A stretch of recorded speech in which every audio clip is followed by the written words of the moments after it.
Only hours after a second round of negotiations between the Croatian government and the Hungarian oil company MOL failed, the latter announced its plans to sell its shares in the INA Oil and Gas Company. MOL, which owns a 49.1% stake in INA, refuses to give up management rights, while the Croatian government, which owns 44.84%, wants to amend the shareholders' agreement to regain a say in the way INA is run. The government has said it will do everything to protect Croatia's interests. Following monitoring of the sports television program's financial activities, the Finance Ministry says it has confirmed that there were irregularities as claimed last week. The ministry says that SPTV received a €435,000 loan from the Croatian Olympic Committee, despite having registered losses in 2012, and that there were irregularities in the payment of some board members' salaries. Olympic Committee Chairman Zlatko Mateša responded by saying that two people, whom he declined to name, were determined to destroy the SPTV project. He added that SPTV was paying its loan on schedule. Parliament yesterday called a referendum for December 1st at which citizens will decide whether or not they want marriage defined in the Constitution as a union between a man and a woman. The referendum was petitioned by the In the Name of the Family Citizens Initiative with some 700,000 signatures. LGBT organizations opposed the referendum.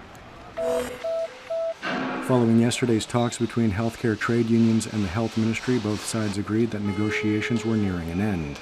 The strike by hospital physicians is now in its 53rd day. Unions expect to receive a draft of a new collective agreement this weekend. The next round of talks is scheduled for Monday.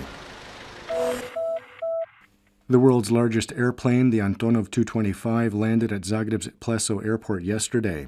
It will remain there until Sunday, when it will take off for the Philippines, carrying a 210-ton transformer made by the Croatian manufacturer Končar. It is the largest single piece of freight to be loaded and conveyed in the history of Croatian air transport.